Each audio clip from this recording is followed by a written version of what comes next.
c'est toujours un réel plaisir de vous retrouver sur Medi 1 TV Afrique dans le cadre de votre émission Génération News, l'émission qui prend à cœur toutes les problématiques liées à la jeunesse.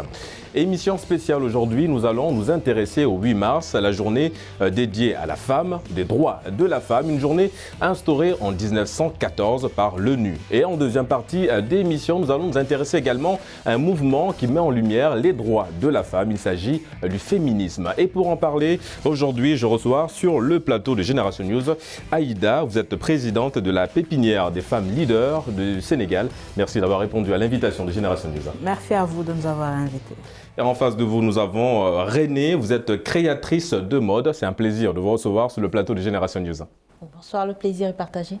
Plaisir partagé, je l'espère également pour notre amie Zoubida. Vous êtes marocaine de nationalité. Merci d'avoir répondu à notre invitation. Étudiante en journalisme. Merci. Merci. Et nous allons terminer également avec Briska. Vous êtes dans le domaine de la médecine. Vous êtes médecin. Merci d'avoir répondu à notre invitation. Merci pour l'invitation.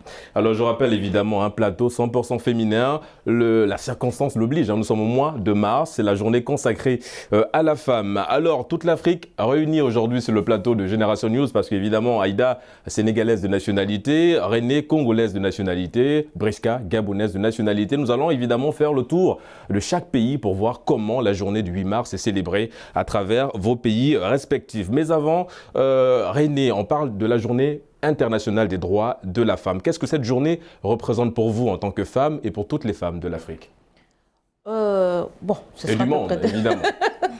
Alors pour moi, ce que ça représente pour toutes les femmes, c'est une journée spéciale où on peut attirer l'attention sur les combats que mènent les femmes à travers le monde pour militer pour leurs droits, donner la parole aux femmes, s'intéresser à leurs problématiques très spécifiques. Parce que certains problèmes sont du domaine général, mais certains problèmes sont extrêmement spécifiques au genre féminin. Et c'est une journée très spéciale où c'est vrai qu'on donne souvent place aux réjouissances, mais on devrait faire plus attention au combat de la lutte des droits des femmes. Et justement, par rapport à ça, Zoubida, c'est un point très intéressant que René vient de souligner, c'est qu'en général, quand on parle de la journée du 8 mars, certaines femmes sur le continent, un peu partout dans le monde, beaucoup plus sur le continent, ont tendance un petit peu à avoir une définition ou une interprétation différente que celle, l'impact même de cette journée. Quand on parle du 8 mars, on voit des femmes qui demandent à avoir des cadeaux, des présents. Mais au fond, cette journée, c'est une journée qui pousse la femme à s'interroger sur ses droits. Voilà, il faut savoir que le 8 mars est la journée des droits des femmes et non la fête de la femme. Beaucoup profitent de cette journée pour faire du folklore. Ici au Sénégal, Aïda peut en témoigner, beaucoup d'entreprises font ce qu'on appelle le Nyoro Wale, c'est-à-dire que les femmes s'habillent toutes de la même manière et font une sorte de fête toute l'après-midi, etc.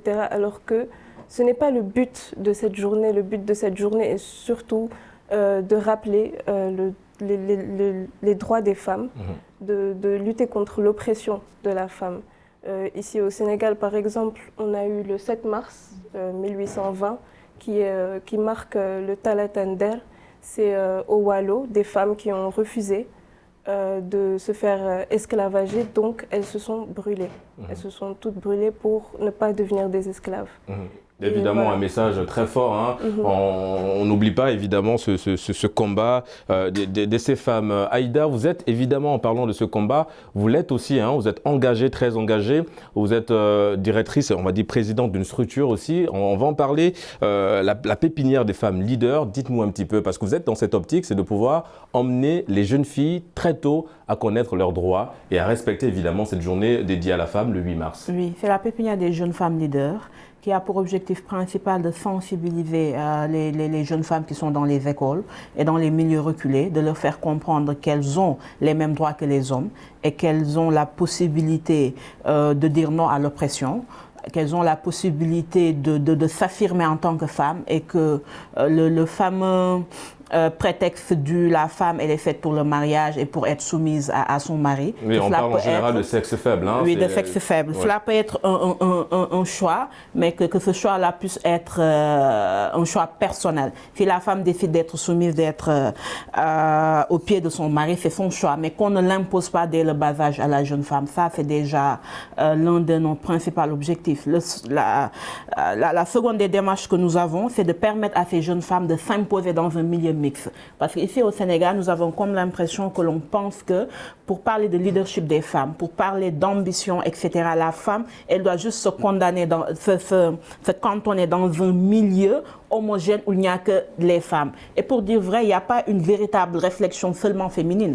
Quand nous parlons des questions d'actualité, des questions politiques, la femme, elle doit avoir toutes les possibilités et tous les moyens pour pouvoir dire c'est ce que je pense de l'agriculture, c'est ce que je pense, je devrais dire des transports, etc.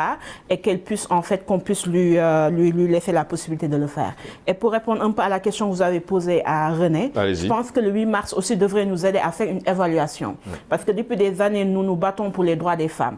Et chaque 8 mars, au-delà de remplir les cahiers de charges, de les poser sur la place publique, il est important de faire une évaluation et de dire nous avons pu réussir ceci, il reste cela, et de voir sur le moyen et le long terme quelles sont les actions que nous pourrons mener. Parce que les droits des femmes, le dire ici, on pense que les revendications, elles sont simples. Elles ne sont ni simples ni faciles, et il faut une prévision dans le long terme pour savoir quel est l'objectif que nous voulons atteindre et quels sont les moyens dont nous disposons pour en réalité y arriver. Et pour dire vrai, peut-être que tout à l'heure nous reviendrons sur ça, nous n'avons pas beaucoup de moyens, et je peux dire que les Français... Justement, on va en parler, on parlera justement de cette carence en termes de moyens. Briska, je pense que tu as eu un peu à t'imprégner des avis de tes co-débatteuses sur ce plateau de Génération News. On va revenir quand même à cette journée du 8 mars, parce que c'est la thématique du jour. Qu'est-ce que cette journée représente pour toi? Et Aïda parlait tout à l'heure de faire un bilan. Une journée instaurée en 1914, de 1914 à 2021. Les combats évidemment des femmes sont toujours les mêmes aujourd'hui, mais s'il fallait faire une sorte de bilan, d'évaluation, est-ce qu'aujourd'hui il y a un changement dans les combats, le respect des droits des femmes? C'est effectif aujourd'hui ce respect-là? Non, du tout. Parce que s'il était effectif, on n'aurait plus besoin de ce genre d'association, ce genre de projet, ce genre de regroupement n'aurait plus besoin d'avoir lieu.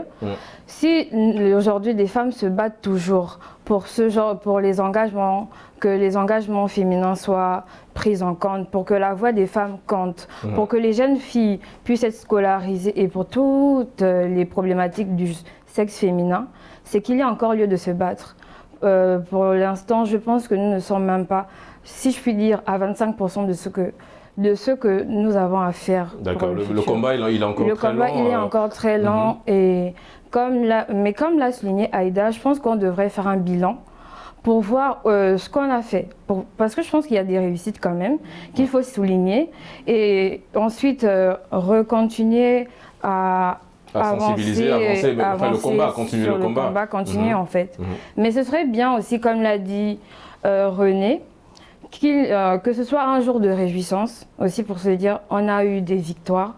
Donc, ok, le combat il continue, mais marquons quand même ces victoires-là. Il est important quand le combat est lent et rude, de se dire ok, nous avons réussi quand même quelque chose. Félicitons-nous pour ça et continuons à avancer. Nous avons réussi quelque chose. René, est-ce que vous avez cette impression-là? Parce qu'aujourd'hui, c'est vrai, on parle du 8 mars, c'est la journée dédiée à la femme, le respect des droits de la femme. Est-ce que vous pensez qu'aujourd'hui, sur le continent, certaines femmes connaissent leurs droits?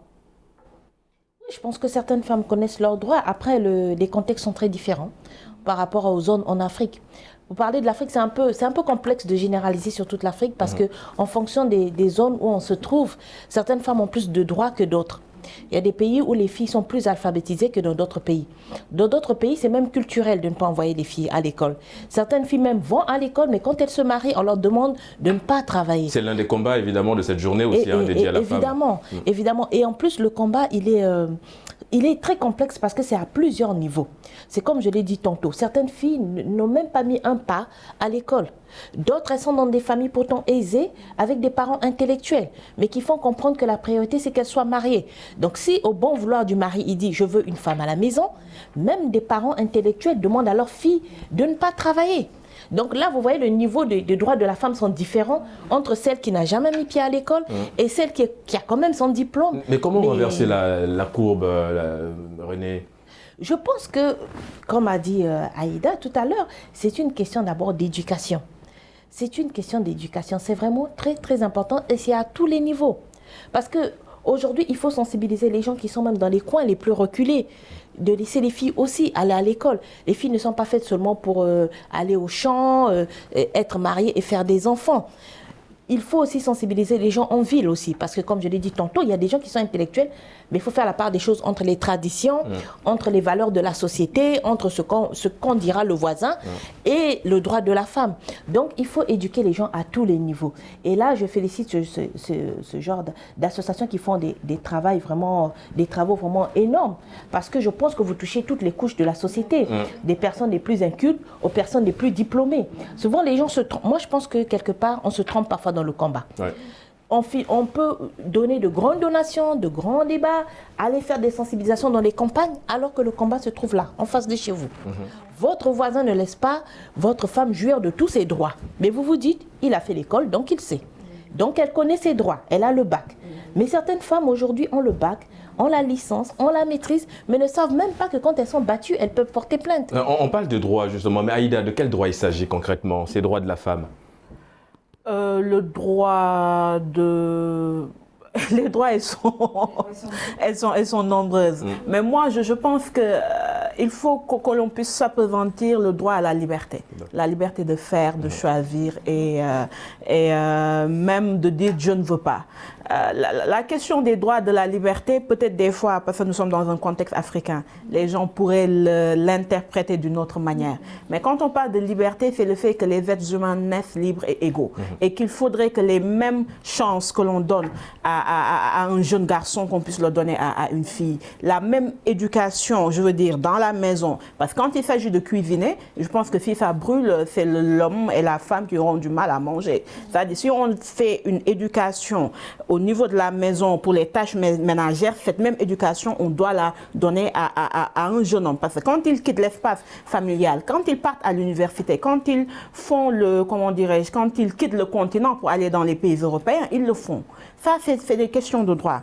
Le droit d'avoir comment on appelle ça, d'avoir une vision de la vie. Le droit de dire je veux demain être président de la République, le droit de dire je suis pour on a des exemples sur le continent. Oui, mais c'est parce que vous parlez d'exemple que ça veut dire que ce n'est pas courant. Le droit de dire je suis pour la polygamie ou le droit de dire je suis contre la polygamie. Et ça, il y a beaucoup de pesanteurs sociales, de pesanteurs culturelles qui font que la femme, à la limite, elle subit beaucoup plus qu'elle est actrice même de sa propre vie. Donc, de ce point de vue-là, nous, c'est de ça que l'on appelle le droit. Le droit de ne pas être violenté. Le droit de, quand ton mari lève la main sur toi, de pouvoir aller à la police et de dénoncer. Donc c'est pour dire qu'il y a je dirais pas un fourre-tout, mais il y a beaucoup de choses que l'on peut revendiquer comme droit pour la femme. Zoubida, allez-y. Oui, j'aimerais bien rebondir parce que j'aime bien le fait qu'elle parle de droit à la liberté. Parce qu'en fait, ce qu'il faut faire, c'est conscientiser ces femmes, qu'elles connaissent leurs droits. Mais il ne faut pas les obliger, par exemple, à être entrepreneuse, à être chef d'entreprise, parce que ce n'est pas le but de toutes les femmes. Il y a des femmes qui aiment être mère au foyer, qui aiment... voilà. Donc il ne faut pas les obliger, mais il faut qu'elles soient conscientes de leurs possibilités. D'accord. Est-ce que je peux juste allez-y. Sur les mères au foyer, parce que des fois, nous, les féministes, c'est ce qui nous bloque. Parce qu'on a comme l'impression que la femme, elle n'est accomplie que quand elle est responsable d'un bureau, quand elle est cadre, etc. Alors qu'il y a des femmes au foyer qui ont fait le choix de dire « je veux me consacrer à ma famille ». Et nous leur devons autant de respect que nous le devons à la ministre qui passe à la télé et qui nous donne des orientations. C'est juste pour confirmer ce que vous êtes en train de dire, parce qu'il y a la femme en elle-même, les revendications féminines, elles sont hétérogènes. Exactement. Et il n'y a pas une seule manière de voir, il y a plusieurs manières de voir, mais tout ce qui est en fait important, c'est que toutes ces manières de voir-là puissent converger vers la liberté personnelle et la liberté de la personne de dire « je veux ou je ne veux pas ». Je veux ou je ne veux pas. Briska, je vais quand même souligner, je vais prendre une phrase très importante que vous avez soulignée dans votre argumentaire, Aïda, en parlant de « je ne veux pas être violente ». volonté. On assiste aujourd'hui un peu sur le continent, justement, on va dire, ce phénomène qui est toujours là et qui ne donne pas une bonne image, en tout cas, de l'homme, c'est la violence conjugale. Comme René l'a dit, Aïda l'a dit aussi, le droit de la femme, c'est de pouvoir dire « je peux porter plainte aussi ». Mais si on voit l'évolution de cette journée des droits de la femme, qu'est-ce qui garantit concrètement à la femme qu'aujourd'hui, si elle porte plainte, derrière, elle est protégée, elle n'a pas de répercussions? Déjà, sociétalement, c'est un peu compliqué parce que dans beaucoup de cultures, se faire frapper est comme une preuve d'amour, de considération pour les femmes. Et du coup, dire à une femme, à certaines femmes, là, vous devez porter plainte et tout, pour elles, c'est déjà compliqué. Parce que pour elles, c'est comme vouloir briser son foyer. Déjà, du coup, c'est comme on disait tout à l'heure, il faudrait que les femmes comprennent leurs droits. Parce que ça commence par ça. Si tu comprends tes droits, si tu sais que si on te bat, tu peux porter plainte. Mais il y en a qui savent, mais qui ont peut-être un peu peur d'y aller. Maintenant, pour y aller, moi, je vais peut-être être un peu cash, mais les policiers ne protègent pas encore les femmes. Parce que quand tu vas porter plainte pour abus, pour violence conjugale, il y a des policiers qui te ricaneront au nez pour dire mais c'est le foyer, il faut supporter. Si tu as voulu te marier, ce serait bien que tu assumes ça. Et du coup, il y a beaucoup de femmes qui se sont découragées parce qu'elles ont porté plainte une fois, 2 fois, ça n'a pas marché. Ou parfois on a refusé de prendre leur plainte. Il y a des femmes qui sont allées dans des commissariats pour porter plainte. On leur a clairement dit non, non, désolé, c'est pas possible. Donc du coup, culturellement, sociétalement, les droits des femmes sont encore trop bafoués pour dire que de ce côté-là, on a une victoire. René, je te sentis un petit peu partagée sur une question. Allez, je te laisse. Puis, effectivement, parce que... oui, en fait, j'ai un peu tiqué quand elle a dit que plusieurs sociétés trouvent que c'est normal de battre les femmes. Bon, ça, j'en sais rien, j'ai pas fait d'enquête. Non, ça existe. Oui, je suppose que ça existe. Moi, c'est plutôt sur le fait que, comme vous avez dit tout à l'heure, en fait, pour moi, il y a des femmes qui savent qu'elles peuvent porter plainte. Je crois que ça existe, même si c'est encore très rare, des policiers qui peuvent prendre en charge les plaintes des femmes, même en Afrique. Mais aller déjà à la police, c'est déjà très compliqué. Pour moi, la vraie barrière, c'est d'abord même la société, la famille. C'est-à-dire que même si ce n'est pas une preuve d'amour, ce qui est vrai, et que moi je ne dirais même pas qui est juste africain, quasiment universel, c'est qu'on doit une certaine dévotion à son mari, on doit un certain respect. Et ce qu'on demande, la soumission qu'on demande à la femme, je crois qu'on a fait une forme de confusion entre la soumission et l'esclavagisme. Donc aujourd'hui, avant même de se lever pour aller à la police, mais que fait d'abord la famille? Aller à la police, ça va déjà un peu très loin. Et comme on dit chez nous en Afrique, le premier policier, c'est la famille. Exactement. Certains couples vivent dans des cours communes. Vous êtes avec votre belle-sœur ou avec vos parents, vos oncles. Enfin, il y a des gens. On vous frappe tous les jours, personne ne dit rien. On vous regarde. On parle de sensibilisation, René, on va y revenir. On parle de sensibilisation, Aïda. Alors, la journée du 8 mars, certes, c'est une journée dédiée à la femme, mais quand on veut avoir l'impact voulu, on sensibilise également les hommes. Oui, parce que les questions des femmes sont des questions véritablement, à mon humble avis, de société. Et qui parlent de société parlent d'hommes et de femmes. De ce point de vue, je pense que c'est évident que même la sensibilisation à elle-même, elle doit d'abord toucher les hommes. Parce que quand on parle de violence conjugale, pratiquement c'est l'homme qui frappe sa femme. Donc comment faire pour ne pas qu'on en arrive là? Donc ça, c'est important. Et pour dire que les violences que vivent les femmes, ce n'est pas juste les violences physiques. Il y a la violence psychologique que les femmes vivent aujourd'hui. Quand une femme elle est violentée par son mari, la première chose qu'on lui dit, c'est fais du mougne. En Wolof, le mougne, c'est-à-dire supporte. Et quand tu n'arrives pas à supporter, s'il y a des enfants, on te parle de soutoureux.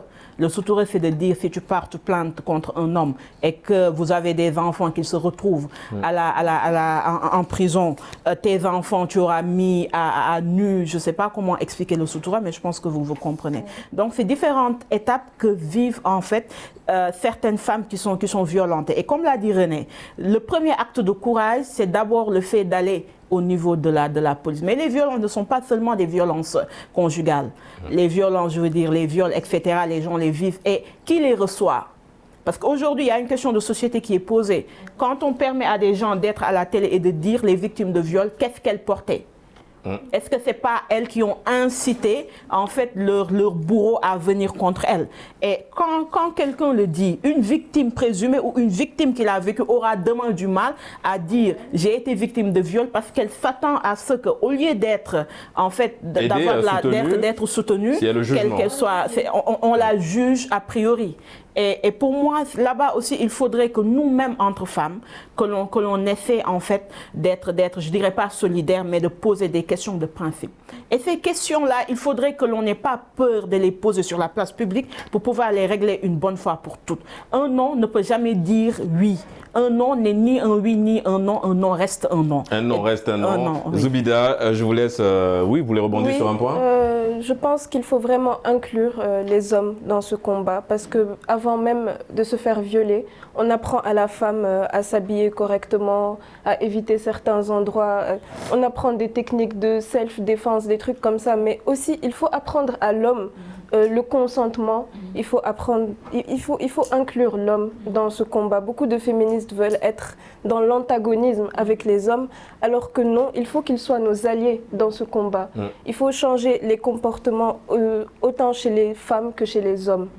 Donc, évidemment, comme on l'a dit, pour que l'impact soit imposé et voulu, évidemment, par rapport à cette journée du 8 mars. Briska, on a parlé, évidemment, c'est toi, évidemment, qui a souligné ce point en parlant de la société. René en a parlé aussi. Qu'est-ce qu'il faut faire aujourd'hui par rapport à ça? Parce que René l'a souligné, ce qui tue aussi la femme, c'est le jugement, c'est le regard de la société, du voisin d'à côté par rapport à certaines choses. Comment aujourd'hui emmener, évidemment, nos parents qui sont ancrés à la culture à, évidemment, évincer certaines méthodes qui ne valorisent pas la femme et qui, évidemment, puissent demain rejoindre ce mouvement qui est le 8 mars? Oui. C'est une question d'éducation. Parce que quand je vois un projet comme celui de Aïda, je me dis que c'est ce genre d'association dont on a besoin.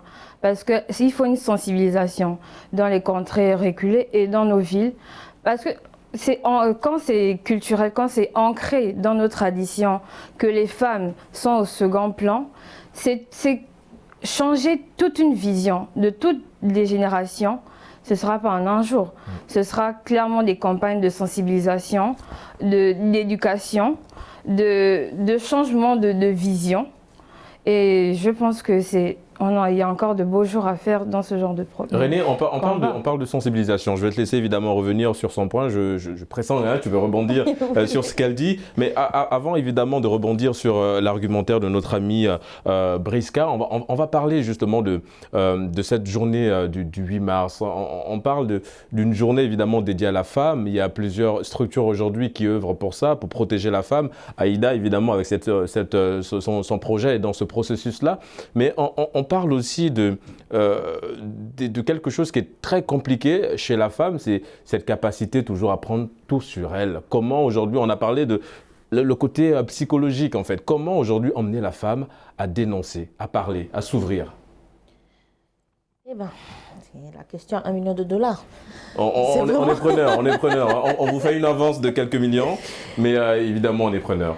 Disons que pour moi, des esquisses, je ne dirais même pas exactement la réponse, mais des esquisses de réponse se trouvent un peu dans tout ce qui est dit ici, notamment l'éducation, un peu le changement des comportements, les traditions. Bon, je n'aime pas tellement toujours parler de tradition parce qu'aujourd'hui, certaines choses que les gens ont pris comme habitude dans leur famille, ils disent les traditions. On va savoir si c'est réellement des traditions, parce que quand ça arrange l'homme, enfin, excusez-moi de parler comme ça, mais généralement, c'est la femme qui est défavorisée dans ce genre de situation, on parle directement de tradition. Mais, en fait, comment est-ce qu'on peut amener la femme à dénoncer ce genre de choses? L'éducation, il ne s'agit pas seulement de parler de l'école, ou d'aller, comment on dit, celui qui a papier qui va à l'école, non. L'éducation, c'est le langage aussi qu'on a tous les jours avec nos enfants. Aujourd'hui, quand on dit l'éducation aussi des hommes, je suis d'accord, mais je dis aussi qu'il y a une grande responsabilité, et une plus grande responsabilité de nos femmes, parce que généralement, même qu'on le veut ou non, c'est la femme qui élève les enfants. Elle reste très généralement avec les enfants, et malheureusement, dans certaines situations, il y a des femmes qui subissent, comme vous dites, des humiliations verbales, qui le transmettent à leurs enfants, ou qui le manifestent même à leurs enfants. Elle a une fille, elle a un garçon, et elle dit à sa fille de tout faire. Des fois, même le garçon veut aller peut-être dans la cuisine ou aider sa sœur, c'est la dame qui se dit que c'est une normalité, qui dit à son fils non. Tu ne dois pas servir de l'eau, tu ne dois pas faire la vaisselle, tu ne dois pas faire ça. Donc, mais si cette femme-là, parce qu'à ce moment-là, le papa il se dit, bon, c'est comme ça. Donc, elle est en train de perpétrer quelque chose.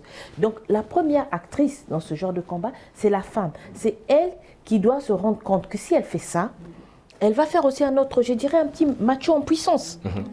C'est étrange, comme souvent, on aime répéter les schémas, qu'ils soient bons ou mauvais, on a tendance à les répéter. La même femme humiliée, la même femme excisée, la même femme battue, c'est elle qui va répéter et qui va le transmettre à ses enfants. Donc là, le combat est compliqué et donc, comme vous dites, c'est au niveau... En fait, je cherche un autre mot plus que l'éducation. Parce que quand on parle d'éducation, certes, c'est aussi dans les maisons, mais on a tendance à penser école. L'éducation à l'école, l'éducation... Mais non, pas seulement à l'école. Dans les maisons même, dans les foyers. Parmi nous, en famille, on a besoin de parler. Si aujourd'hui je rencontre une Aïda qui me dit ce n'est pas bien de battre, ou ce n'est pas bien d'insulter, ou ce n'est pas bien d'humilier ma propre sœur, je dois être capable de rentrer chez moi et de montrer l'exemple. Montrer l'exemple, évidemment, Zoubida, on voit chaque 8 mars, il y a évidemment, il y a des organisations par rapport à ça pour célébrer la femme, pour sensibiliser la femme. Mais est-ce qu'on a toujours besoin d'attendre le 8 mars pour le faire? Est-ce qu'il ne faut pas, à un moment donné, anticiper, le faire, je ne sais pas, un février par exemple, organiser des séminaires avec un effet multiplicateur sur la sensibilisation des droits des femmes? Oui, il faut toujours sensibiliser sur les droits des femmes. Il n'y a pas d'occasion pour sensibiliser sur les droits des femmes. Et il faut sensibiliser tout le monde parce que la femme est partout et la femme touche tous les domaines. Par exemple, René parlait de la police, de la difficulté à porter plainte. Mais dans la police, on doit conscientiser les policiers sur les droits des femmes, sur le fait comment recevoir une victime ou une survivante de viol ou de violence conjugale. Et en parlant de violence conjugale, Zoubida, je vais t'interrompre un moment, on marque une courte pause. On se retrouve dans une poignée de minutes pour la deuxième et dernière partie. A tout de suite sur Média TV Afrique.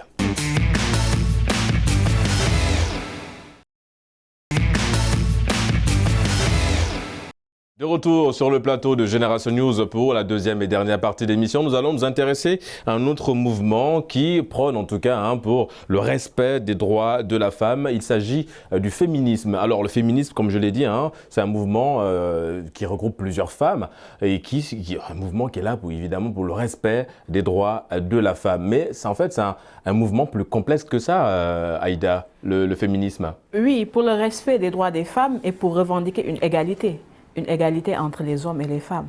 Et le mouvement féministe a, je pense, beaucoup de défis à relever. Beaucoup de défis parce qu'aujourd'hui, quand on dit en Afrique qu'on est féministe, on est très vite catégorisé, on est très vite marginalisé et on nous définit comme des gens qui veulent copier l'Occident, sans pour autant savoir que nous, en fait, ce qui nous permet aujourd'hui de dire que nous luttons pour les droits des femmes et que nous sommes féministes, c'est de dire que la société africaine était, du temps ancien, une société matriarcale et une société matrilinéaire, où le pouvoir... Je prends juste l'exemple du Kayor, qui pour moi est beaucoup plus près. Où quand le roi, ou pour être roi, il fallait être fils d'eux, et ce de-là devait être ta mère. Pourquoi on parlait de l'Adjongone Latir? Pourquoi la plupart du temps, les rois, c'était c'est la mère qui pouvait l'imposer. Pourquoi il y avait, comme elle a dit tout à l'heure, elle avait fait référence au Talatainder, pourquoi il y avait les Lingers qui avaient le rôle prédominant dans ces royaumes-là.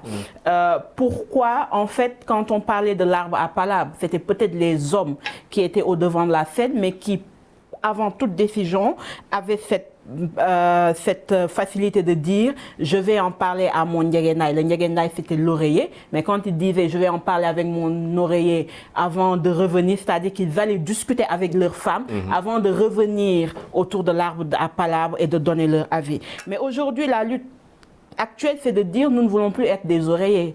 Nous voulons avoir notre place autour de l'arbre à palabre, dire ce que nous pensons et faire nos revendications. Cela ne veut pas dire que nous sommes dans une lutte contre les hommes. Nous ne sommes pas dans une, comment dirais-je, je pense que le mot, je le perds un peu, dans une démarche de confrontation. Nous sommes dans une démarche d'explication et une démarche de leur dire que vous n'avez rien de plus que nous, nous avons tout à être ensemble et à lutter ensemble. Oui, parce qu'on gagnerait à aller ensemble dans la lutte, évidemment. On gagnerait à aller ensemble. Mais si le besoin est qu'il puisse y avoir une confrontation, il y en aura. Mais nous ne sommes pas dans une logique de dire que nous sommes contre les hommes pour les femmes. Parce que dans une société, comme nous l'avons dit, il y a des hommes, il y a des femmes. Comment faire en sorte pour que chacun s'y retrouve? En gros, moi, c'est la définition que j'ai de ce féministe que je revendique, d'être sénégalaise féministe avec nos valeurs sénégalaises. Parce que comme je l'ai dit, tout concept doit être contextualisé. Et justement, et par rapport à ça, évidemment, vous êtes sénégalaise, Briska, vous êtes gabonaise. Comment ça se passe? Quelle est la définition du féminisme au Gabon, par exemple, de ces femmes-là qui se revendiquent féministes? Est-ce que c'est quelque part aussi l'émancipation de la femme ou bien la définition elle est plus poussée que celle-là? Non, déjà, il faut voir que sur le continent africain, surtout en Afrique noire, on a à peu près les mêmes revendications. Donc, il y a pas, je pense pas qu'il y aura un féministe sénégalais, un féministe gabonais. Il y a des afro-féministes dans lequel on s'inclut. Les mêmes causes, ce sont les mêmes causes, ce sont les mêmes débats qu'on a en fait. Vous êtes féministe? Je me décris comme féministe. D'accord. Parce que, bien évidemment, j'ai la vision selon laquelle chaque femme devrait pouvoir choisir de donner une trajectoire particulière à sa vie et les droits des femmes devraient être respectés et ça ne devrait pas être une charité que les hommes font aux femmes. Et c'est pour ça que quand on parle de combat féministe, il faut aussi dire qu'il y a des hommes féministes. Le féminisme n'appartient pas aux femmes. Les hommes féministes sont d'ailleurs nos alliés qui plus facilement pourront discuter avec leurs pairs et nous aider à avancer ensemble en pleine synergie. C'est comme Aïda l'a dit, plus on est ensemble, le combat il est on va dire gagné à 100% ou à 50%. En tout cas ça dépend évidemment de l'impact. Oui, René, allez-y. Je n'ai rien contre. Mais ce que je trouve dommage, c'est qu'aujourd'hui, on ait besoin de ça pour s'affirmer. Je crois qu'il n'y a pas un mouvement égalitaire au féminisme qui concerne les hommes. Si aujourd'hui, la femme avait autant de droits que l'homme, on n'aurait pas besoin de créer le féminisme, on n'aurait pas besoin d'avoir des associations encore pour déclarer. Je trouve ça dommage qu'aujourd'hui, en 2021, au 21e siècle, qu'on soit encore obligé de se revendiquer féministe, qu'on crée encore des associations, qu'on soit encore en train de se battre, juste pour ne pas se faire taper dessus, juste pour avoir le droit d'être ce qu'on est. On devrait avoir le droit juste d'être une femme. À qui faut-il jeter la pierre? Pour moi, cette question, c'est comme l'histoire de l'œuf et de la poule. Par qui ça a commencé? Mais en fait, à la fin, je ne veux même pas exactement savoir qui a commencé, mais comment terminer cette guerre. Parce que comme elle a su le dire, on aura beau clamer qu'on ne veut pas être contre les hommes, il faudra toujours, malheureusement, taper sur quelques têtes d'hommes. Parce que tant que ce sera toujours eux, les majoritaires, à diriger, ce sera difficile que les femmes puissent s'imposer. Aujourd'hui, dans les structures, de nombreuses structures, quand vous postulez par exemple un emploi, vous dites « candidature féminine vivement encouragée ». Oui, ça c'est ce qu'on dit officiellement. Mais officieusement, vous venez vous présenter, il y a 9 hommes, 1 femme ou 3 femmes. Et même, qu'on le veuille ou non, il y a des préjugés. Tout à l'heure, j'ai voulu même parler de ça, on parlait de policiers qui recueillent. Mais ces policiers sont d'abord des hommes avec des sentiments derrière.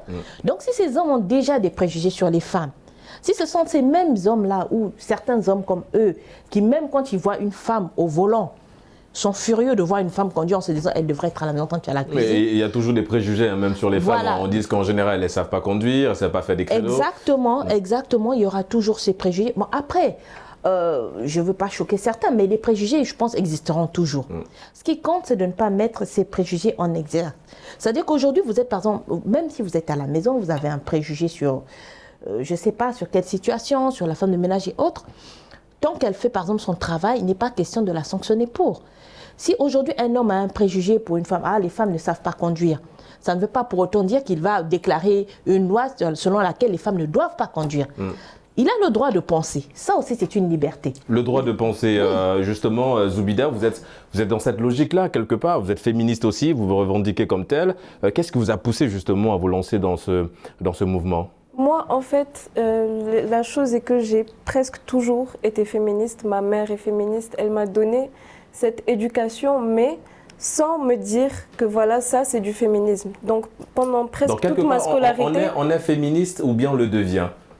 On est féministe. D'accord. Il y a beaucoup de femmes aujourd'hui qui œuvrent qui font des combats féministes, qui mettent les femmes à l'école, qui luttent contre l'excision et qui ne vont jamais dire haut et fort que je suis féministe, mais leur combat est féministe.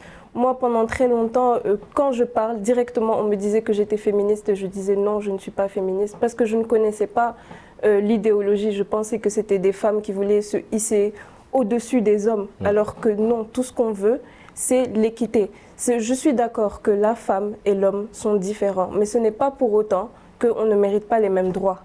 Évidemment, c'est pas pour autant qu'on ne mérite pas les mêmes droits. Aïda, la phrase, elle est forte.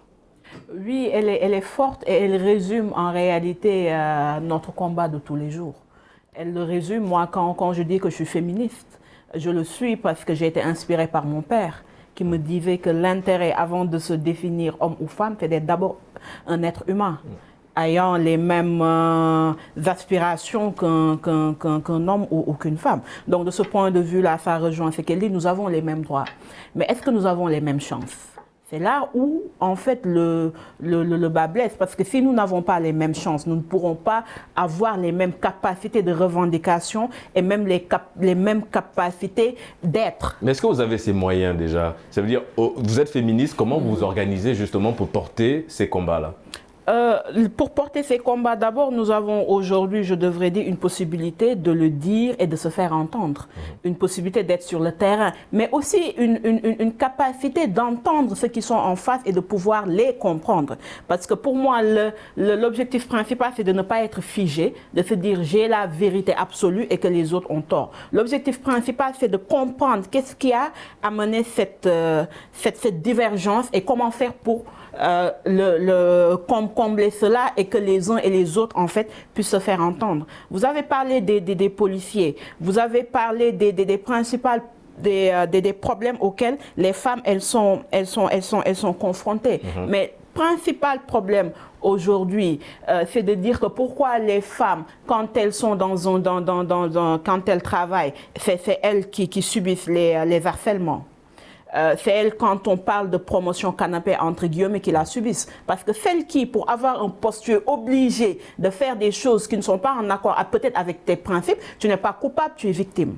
C'est elles qui, aujourd'hui, quand elles ont un enfant et qu'elles sont dans une entreprise privée, qu'on les mette dehors sans pour autant leur payer leur travail parce qu'elles disent qu'ils ne peuvent pas supporter 3 mois de congé maternité. Aujourd'hui, si tu as un enfant que tu veux quitter le Sénégal pour partir, s'il n'y a pas l'autorisation du père, alors que c'est toi-même qui l'as porté 9 mois, tu as du mal. Donc c'est beaucoup de problèmes qui sont là et qui ne sont pas faciles à régler. Et de ce point de vue, il n'y a pas à dire je suis féministe parce que je suis féministe simplement parce qu'il y a des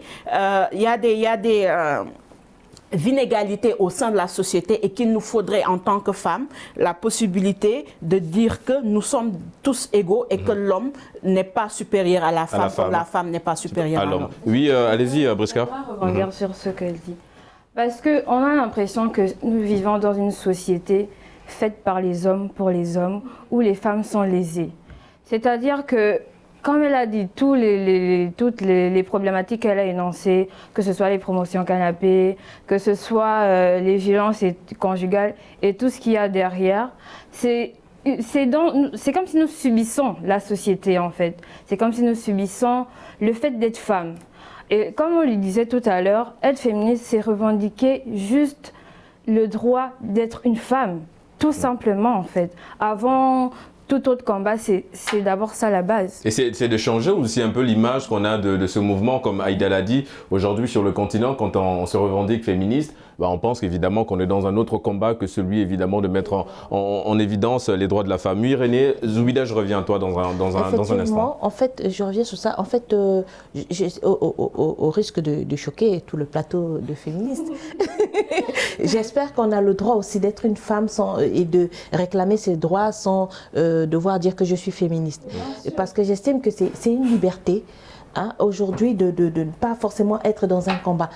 Moi, personnellement, je rêve d'un monde où une femme peut jouir de tous ses droits sans devoir se battre. Mais malheureusement, ce n'est pas le cas aujourd'hui. Oui, justement, René. c'est pour ça qu'il y a des mouvements pour se battre et on se bat. Et là, je rejoins Zoubida qui dit que certaines même sont peut-être même inconsciemment des féministes parce qu'elles se battent justement pour des droits. Et là, je reviens sur Aïda qui a dit, j'ai même pris note, qui a dit, on a des droits, on a tous les mêmes droits. Moi, j'ai même l'impression qu'on n'a même pas tous les mêmes droits. Parce que déjà, quand elle a même donné l'exemple du fait qu'une mère porte son enfant et qu'elle ne peut même, elle doit avoir l'autorisation du père pour voyager avec son enfant, donc on n'a pas les mêmes droits. Jusqu'à, je crois, pas très longtemps, je crois que la femme sénégalaise ne pouvait même pas donner la nationalité à son enfant, je crois, quelque chose comme ça. Donc en fait, on n'a même pas les mêmes droits. Donc même au niveau du droit, il faudrait même voir juridiquement, scrupuleusement, si réellement on a les mêmes droits. Parce qu'on a l'impression qu'il y a des droits qui sont écrits pour les hommes, il y a des droits qui sont écrits pour les femmes. Donc déjà, ça c'est un problème. Moi, je voudrais vraiment qu'on soit dans un monde où il y aurait, excusez-moi de le dire, hein, c'est très bien d'être féministe, mais on n'aurait pas besoin de féministes. On serait des femmes, on aurait juste le droit d'être des femmes et de jouir d'être des femmes, d'être ce qu'on est, point barre. On ne veut pas se battre avec l'égalité des hommes, avoir le même rôle, parce qu'on le veut, non, comme elle a su le dire. On est différents. On a peut-être besoin, comme évidemment, on a besoin d'être complémentaires. On a besoin d'être complémentaires. On a besoin des hommes, les hommes ont besoin de nous. C'est ce qui fait le monde. On a besoin d'être complémentaires. Malheureusement, certains hommes, parce que je ne vais pas mettre tout le monde dans le même panier, certains hommes ont fait en sorte qu'ils savent qu'ils ont besoin des femmes. Mais ils font comme s'ils ignorent qu'ils ont besoin des femmes. Et je ne pense pas qu'ils ignorent, mais bon, évidemment... Mais non, je dis bien, ils font. D'accord. Parce que les femmes sont parfois comme des petites fourmis qui travaillent derrière. Et après, eux, ils en prennent toute la gloire. Zoubida, allez-y. Briska a tout de suite parlé du fait que nous sommes dans un monde qui est fait pour les hommes. C'est le cas, par exemple, le congé maternité dont Aïda parlait tout de suite. C'est vu comme un privilège pour la femme, alors que non, c'est une nécessité. Presque toutes les femmes dans le monde vont passer par cette étape de faire un enfant. Et on ne doit pas nous pénaliser pour une chose qui est complètement naturelle. On est tous venus au monde grâce à ça. Donc c'est pour ça qu'il faut adapter en fait ce monde. Il faut adapter le système aux besoins de la femme aussi, parce que tout est adapté à l'homme, tout est fait pour l'homme. D'où le combat évidemment de la féministe que tu es, ma chère Zoubida. Aïda, on va parler d'un autre mouvement aussi. Évidemment, j'ai besoin que tu me donnes ton avis par rapport à ce mouvement. C'est le mouvement des Femmes. C'est un mouvement très répandu un peu partout en Europe. C'est un mouvement de femmes aussi, considérées comme des féministes. Mais est-ce que vous comprenez réellement leur combat ? Je comprends leur combat, mais je n'adhère pas à tout. C'est la raison pour laquelle, dès le début, j'ai dit que les angles d'analyse et même les angles de perception peuvent différer. Mais je respecte, parce que tout à l'heure, je l'ai dit, un concept qui doit être contextualisé. Je ne peux pas, en tant que Sénégalaise africaine, me permettre de juger. Je ne juge pas, je comprends, mais peut-être je n'y adhère pas totalement. Et tout à l'heure, et ça j'aimerais le relever, vous avez parlé de changer l'image du féminisme. Je pense que l'afroféminisme, comme elle a dit, n'a pas besoin de changer son image. C'est la perception que les gens ont de ce féminisme-là qui doit changer. Mais c'est peut-être à vous aussi, féministes, de changer ça. Non, enfin, de se battre pour changer cette image. Le changer, pourquoi faire? Parce que quand on dit... Non, le regard extérieur. Parce qu'évidemment, vos combats... C'est sur ça que j'aimerais venir. J'aimerais venir. Parce que si aujourd'hui, je regarde, comment dirais-je... Briska. Je regarde Briska et que je vois en Briska une féministe, une extrémiste, à la limite une folle. C'est-à-dire tout ce que Briska pourra dire, je me dirais c'est une folle qui est en train de parler. Donc c'est là, en fait, c'est les a priori que nous avons que nous devons changer. C'est les a priori de dire que toute personne qui parle de féminisme, elle veut renverser un ordre qui est là. Elle veut prendre la place qui est la nôtre. Alors que cette place-là, elle ne vous a pas été dévolue. C'est pas une place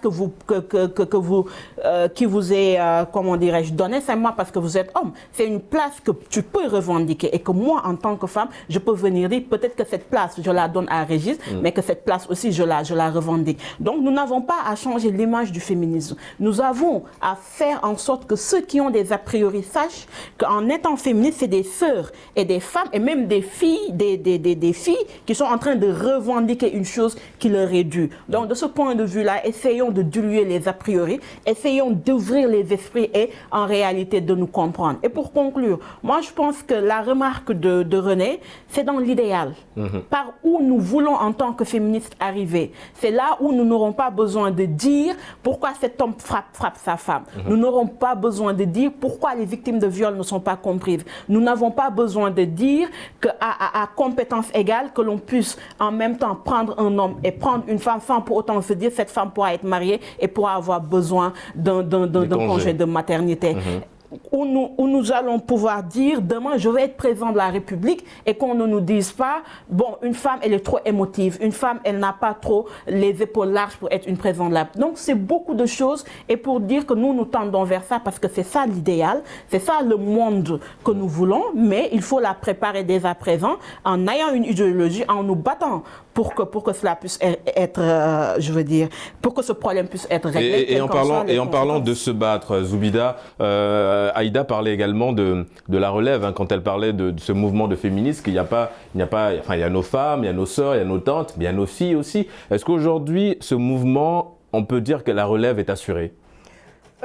Oui, la relève est assurée. Le problème, c'est pas les féministes en soi, mais c'est la vision que les gens ont du féminisme. Parce que Briska et Aïda ont parlé tout de suite d'afroféminisme. L'afroféminisme vient du fait que la femme sénégalaise n'a pas les mêmes problèmes que la femme française. Et donc, et aussi, elles ne sont pas dans la même société. Donc, elles ne peuvent pas se battre de la même façon. Au Sénégal, on ne peut pas venir et être féminin, venir se mettre... Personne ne va nous écouter de cette façon. Si ça marche en France, en Allemagne et tout ça, ce n'est pas de cette façon que ça va marcher en Afrique. Donc, nous, les féministes, quand on dit qu'on est féministe, les gens nous voient directement comme une occidentale ou des choses comme ça, alors que non. Si, par exemple, on se revendique afroféministe, c'est parce que nous, on est consciente qu'on n'a pas les mêmes problèmes et on ne peut pas se battre de la même manière que le font les féministes occidentales. Et on vous avait parlé évidemment de ce rêve d'être présidente. On a une femme présidente de la Tanzanie, un rêve, hein, en tout cas pour beaucoup de femmes évidemment. Ça montre juste que c'est possible. Nous n'allons pas dire qu'elle sera plus capable que les autres, mais au moins on lui a donné la chance de nous montrer que ce n'est pas parce qu'elle est femme qu'elle ne peut pas arriver à ce stade-là. Oui, René. Je voulais revenir sur le débat du féminisme, parce qu'effectivement, j'aborde un peu dans le sens de Zoubida, dans le sens que, pour moi, aujourd'hui, tel que je perçois le féminisme, parce que finalement, c'est un mouvement qui prend beaucoup de définitions, comme on dit, en fonction de son contexte.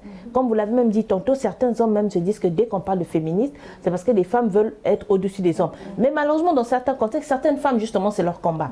Donc, je crois que, comme tantôt certains diraient, parfois, les féministes entre elles, parfois ne s'entendent pas, elles se soutiennent, mais parfois ne mènent pas le combat de la même manière, parce qu'elles n'ont peut-être pas forcément les mêmes ambitions ou les mêmes objectifs à atteindre.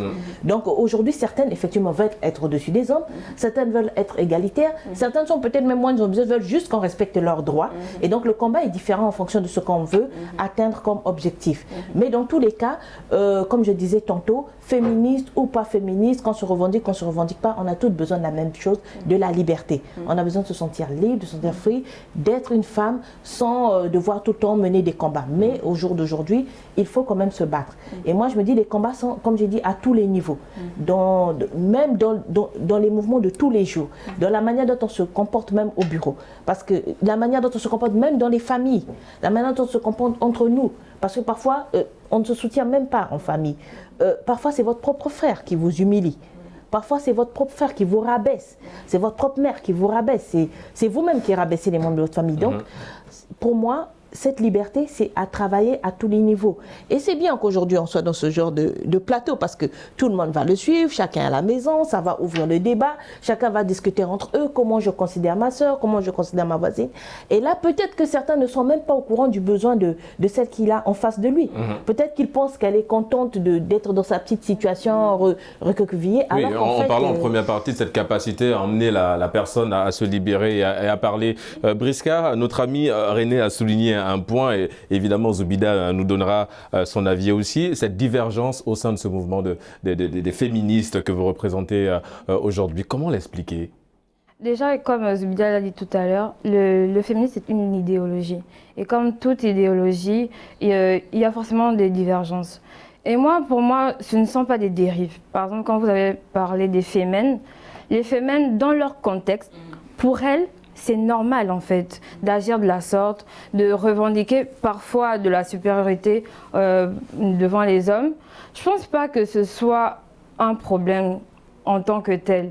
Parce que comme on contextualise le féminisme, il faudrait juste qu'on explique à nos pères que nous, ici en Afrique, voilà nos besoins. Nous ne demandons pas la même chose que les féministes d'autres pays. Et je pense que c'est ça. C'est juste une vision qu'il faut expliquer, réexpliquer peut-être encore. Et il n'y a pas de souci à avoir parce qu'il n'y a pas d'idéologie qui va... Tout le monde ne peut pas aller dans le même sens. Il y aura toujours des divergences et il ne faudrait pas que ça freine le mouvement, évidemment, l'évolution du mouvement. En disant que, en jetant en pâture, par exemple, les fémènes ou les féminazis, comme on les appelle, on freine le combat des autres. Et moi, pour moi, l'idéal, ce serait de dire le féminisme est là pour les femmes. Maintenant, à différents niveaux, comme elle a dit Renée, il y en a qui veulent juste avoir des petits droits, il y en a qui veulent l'égalité et il y en a qui veulent la supériorité. Ça ne devrait pas être un frein que l'on vise l'une ou l'autre des catégories, ça ne devrait pas être un frein. Zoubida, allez-y. Oui, je pense qu'entre femmes, on doit cultiver ce qu'on appelle la sororité, c'est-à-dire se considérer entre nous comme des sœurs, se soutenir, se tirer vers le haut entre nous. Parce que tant qu'on est là à se considérer comme des adversaires, comme des concurrentes, on ne pourra jamais avancer, nous toutes. Et donc, voilà, on ne peut pas demander le respect alors qu'on ne se respecte pas entre nous. Si je décrédibilise ma sœur, je décrédibilise toutes les femmes. Donc, voilà. Ce mouvement, encore, ces beaux jours, Aïda, le mouvement féminisme Moi, je pense que par rapport à l'ancienne génération, aujourd'hui, on est beaucoup plus, nous subissons beaucoup plus la pression qui nous entoure. Parce que nous sommes sur les réseaux sociaux. Nous voyons que quand on pose une question de féminisme, tout le monde se jette contre nous. Et cette peur-là, elle est encore ambiante.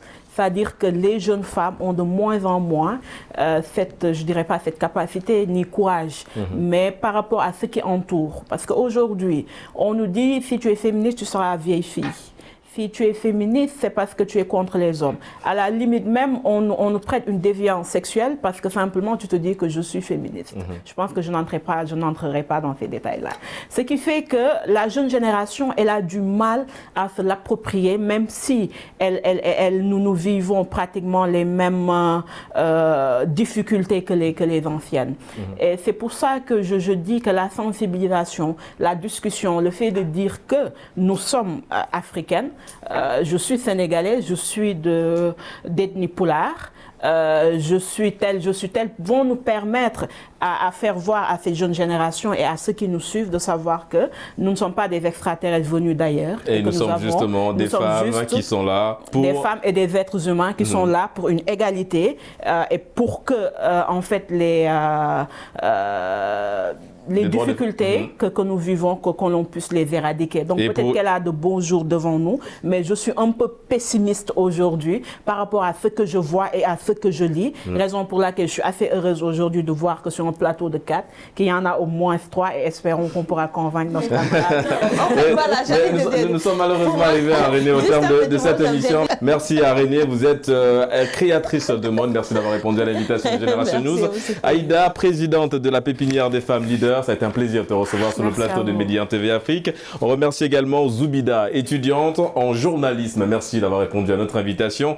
Et on remercie également Briska. Vous êtes dans le domaine de la médecine. Merci d'être nôtres aujourd'hui sur le plateau de Medi 1 TV Afrique. Et c'est la fin de cette émission. On se donne évidemment rendez-vous samedi prochain pour d'autres thématiques liées à la jeunesse. Et d'ici là, n'oubliez pas, gardez le sourire en compagnie de nos programmes.